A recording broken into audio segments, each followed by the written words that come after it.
guys, this is Comic Uno, and today I'm doing the top 10 comic books of 2023. So let's jump in. Number 10 for me is Mighty Morphin Power Rangers, a series that tends to be on my top a lot, because honestly, I think it's a franchise series that has passed the baton really well. It's a book that has over 100 issues, but still feels very consistent to what Kyle Higgins started, what Ryan Parrott did, what Matt Groom did, and now we have Melissa Flores on the book, and it just feels so seamless every run where it feels different enough that there's a new voice on the series, but feels consistent to what has been done before, all while building the bigger mythos of Power Rangers, the bigger character moments of Power Rangers, and even the bigger events that continue to happen with the franchise. So I just feel like it's a really solid book that never lets me down. It's always a very consistent read. And also artwork is also very consistent for this book as well, which is hard to have on a book that has over 100 issues. So just if you're looking for something that continues to be great, read Power Rangers. Number 9 for me is Superman, a book that honestly is rarely on my top 10 too. I'm not a huge Superman fan.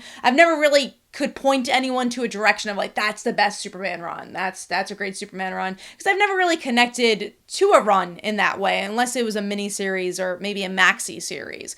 But this book does Superman so well in an ongoing space because it builds every character so well, and it feels like your old school Superman, right? It doesn't really reinvent the character, but that's what's so great about it, that it still puts the character on its head enough to have a modern lens put onto Superman, where it feels different enough where you're like, wow, every issue, I don't know where this is gonna go, but it doesn't change the character like many runs try to do. And I just love how much it feels like every month you're just kind of meeting up with your friends again and be like, oh, what's Lois up to? What's Shimmy up to? And they do a really good job at balancing all the characters and progressing the plot really well. Good cliffhangers, wonderful artwork as well. I've loved Jamal's work since Naomi, and it's just a really perfect team. So that's number 9 for me. Moving on to number 8, which is The Incredible Hulk, a series that I never thought anything could top Immortal Hulk. I really love that run. This feels like Immortal Hulk,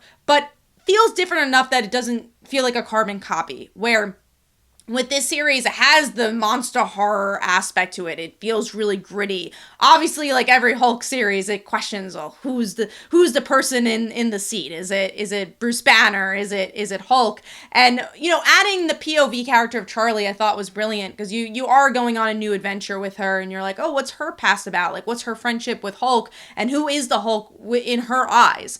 And the artwork works really well with Nick Klein's work. It works with the grittiness, like I mentioned, and it's just a really solid series where every issue I'm looking forward to seeing where it goes. Moving on to number 7, which is Klick, Klick, Boom. This is an Image Comics book. I usually don't read Doug Wagner's work. It just never was on my radar until now. And I'm like, damn, maybe I should go back and read the Plastic and all those other series, because the concepts are always just so out there in the best way possible, where you get to see in this one, the concept is this girl who doesn't talk. She's mute and she talks through photos, and then she meets a person who just can't stop talking, and you're like, wow, that's just such a perfect plot, and just it makes these characters work well together. They're each other's foils, and the action speaks for itself, because it is, again, a character who's mute. So a lot of the speaking is kind of like a Cassandra Cain situation, where it's through action, which obviously works really well with the comic book, especially if you have a wonderful artist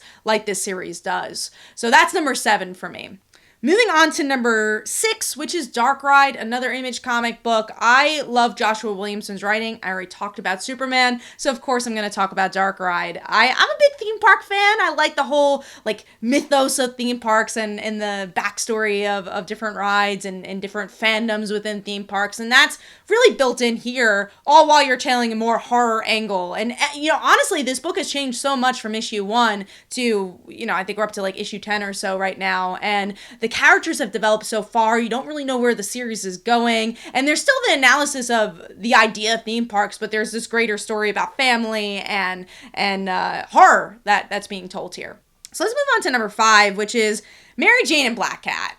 This honestly is almost on my list every year, and we finally got a mini series from them, and is connected to a larger story with Spider-Man, but it did a really good job at speaking about Dark Web, but still being its own thing, and the friendship between Black Cat and Mary Jane is just so electrifying. We actually got to see the jackpot powers play a part here. It was introduced in this book, and Jed MacKay just knows Black Cat's voice really well, and obviously knows Mary Jane's voice really well, and I just love seeing this saga continue over the years of this development of Black Cat through like 4 series or so, and every chapter just continuing the threads from there to tell a bigger story about Black Cat, and again, Mary Jane joining in those adventures as well. Moving on to number 4, which is Hellcat. I really love Patsy as a character, but she's a character that's kind of complicated. She has a history that is, unless you know the character, is kind of complicated. She has so many different layers to her. It's like, oh, she was a romance character, but then she went to hell.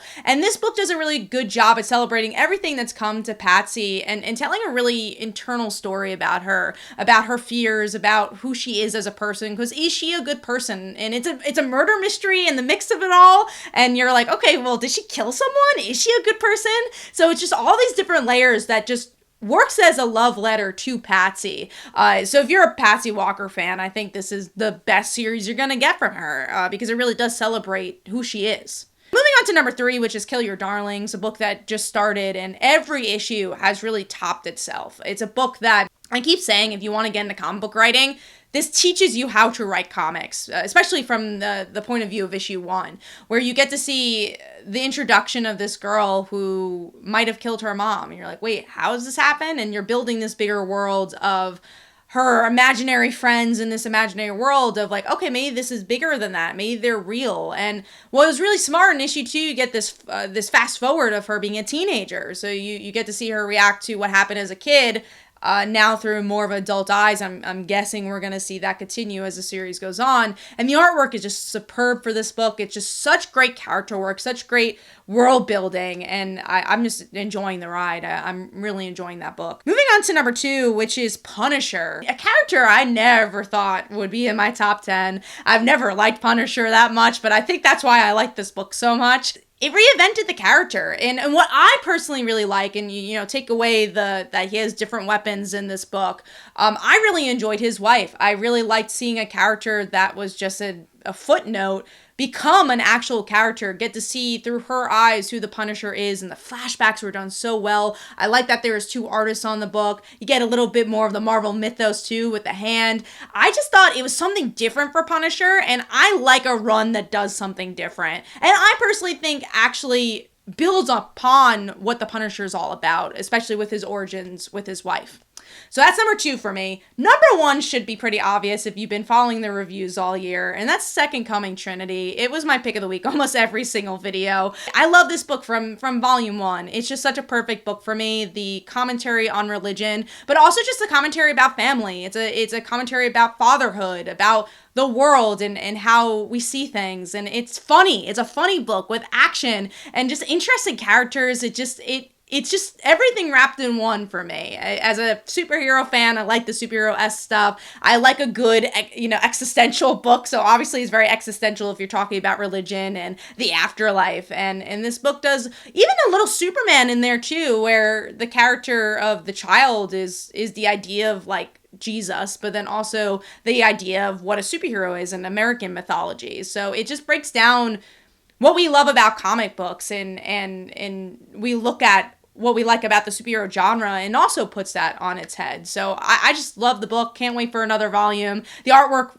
fits so well for this as well, as we get to see the heaven side of stuff. We get to see the superhero-esque side, and you have some narratives that are a little bit grittier, some that are super bright, and it just works really well for this book. And that is my number 1 pick. Let me know in the comments below what your favorite books of the year were, and very much looking forward to next year. I'll actually have a most anticipated video about what books I'm most excited for, so look forward to that as well. This is Comic Uno, and I'll see you guys in the next one.